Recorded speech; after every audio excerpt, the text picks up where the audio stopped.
Bacaan dari Nubuat Amos.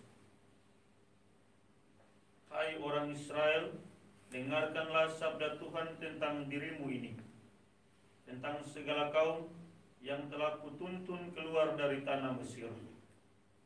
Beginilah sabdanya, hanya kalian yang kupilih dari segala kaum di muka bumi. Sebab itu aku akan menghukum kalian karena kesalahanmu. Berjalankah dua orang bersama-sama jika mereka belum berjanji? Mengaumkah seekor singa di hutan apabila tidak mendapat mangsa? Bersuarakah singa muda dari sarangnya jika belum menangkap apa-apa? Jatuhkah seekor burung ke dalam perangkap di tanah apabila tidak ada jerat di sana? Membingkaskah perangkap jika tidak ada ditangkap?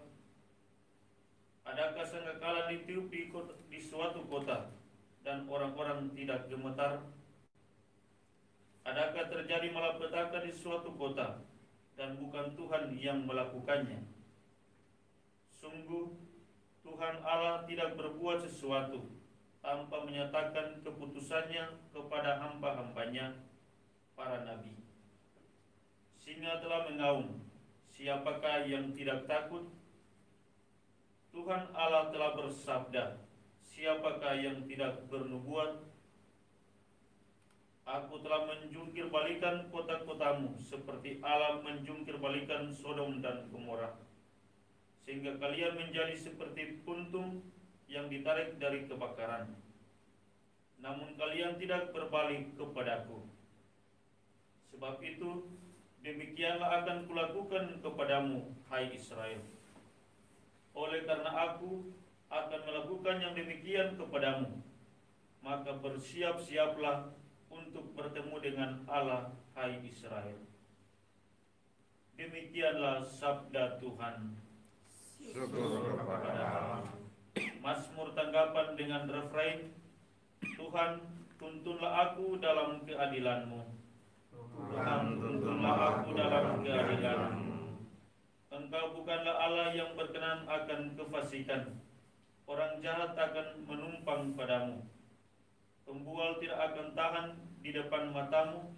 Engkau benci terhadap semua orang yang melakukan kejahatan. Tuhan, tuntunlah aku dalam keadilan-Mu. Engkau membinasakan orang-orang yang berkata bohong. Tuhan jijik melihat penumpah darah dan penipu. Tuhan, tuntunlah aku dalam keadilan-Mu. Tetapi aku berkat kasih setiamu yang besar, aku akan masuk ke dalam rumah-Mu, sujud menyembah ke arah bait-Mu yang kudus dengan takut akan Engkau. Tuhan, tuntunlah aku dalam keadilan-Mu. Baik, dengan terinjil. Haleluya, haleluya, haleluya, haleluya, haleluya, haleluya. Haleluya, haleluya, haleluya, haleluya, haleluya, haleluya. Aku menanti-nantikan Tuhan, jiwaku mengharapkan sabda-Nya. Haleluya, haleluya, haleluya, haleluya, haleluya, haleluya. Tuhan sertamu. Dan sertamu juga. Inilah Injil Yesus Kristus menurut Matius. Dimuliakanlah Tuhan. Pada suatu hari Yesus naik ke dalam perahu dan murid-muridnya mengikuti dia. Sekonyong-konyong mengamuklah angin ribut di danau itu, sehingga perahu ditembus gelombang. Tetapi Yesus tidur. Maka murid-muridnya membangunkan dia, katanya, Tuhan, tolonglah kita binasa. Yesus berkata kepada mereka, "Mengapa kalian takut, hai orang yang kurang percaya?" Lalu bangunlah Yesus menghardik angin dan danau. Maka danau menjadi teduh sekali. Dan heranlah orang-orang itu, katanya, "Orang apakah dia ini, sehingga angin dan danau pun taat kepadanya?" Demikianlah Injil Tuhan. Terpujilah Kristus.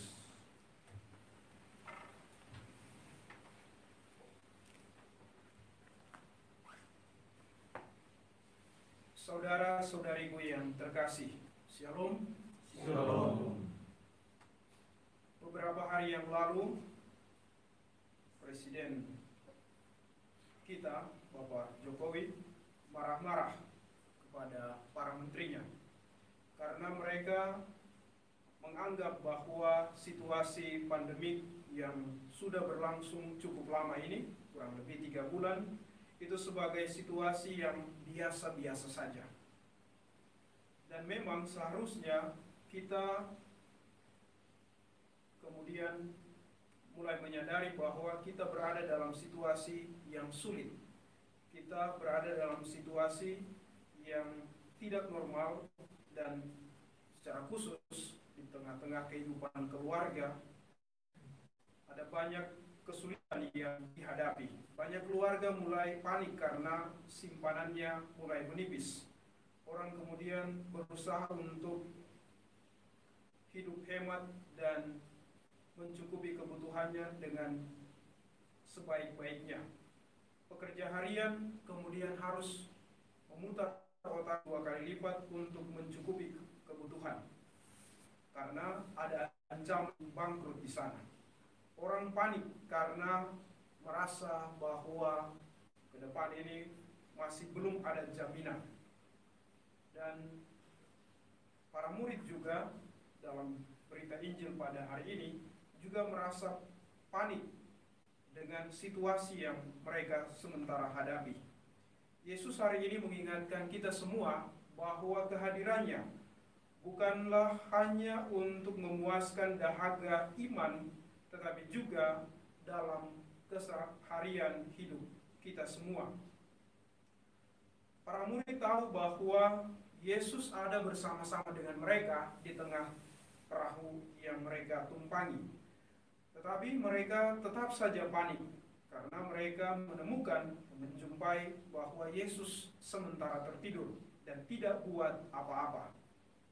Namun momen Yesus tertidur adalah pelajaran kepada para murid supaya kemudian beriman dan sungguh-sungguh percaya kepada Tuhan.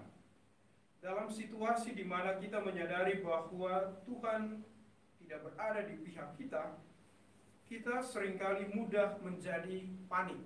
Kita menjadi orang yang cepat putus asa dan tidak punya pengharapan. Tuhan pada akhirnya membuka mata hati para murid, para rasulnya, dan juga kita semua, bahwa kemahakuasaan Tuhan itu senantiasa hadir di segala situasi dan atas apapun, termasuk alam semesta. Karena itu, Nabi Yeremia pernah berkata, "Terkutuklah orang yang mengandalkan manusia dan yang mengandalkan kekuatan sendiri."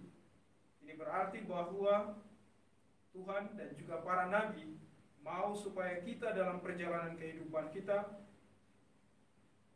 juga berpegang teguh kepada Tuhan yang menjadi pokok keselamatan kehidupan kita. Semoga kita menjadi contoh bagi sesama bagaimana mengandalkan Tuhan di dalam segala hal. Rahmat Allah menolong kita. Amin.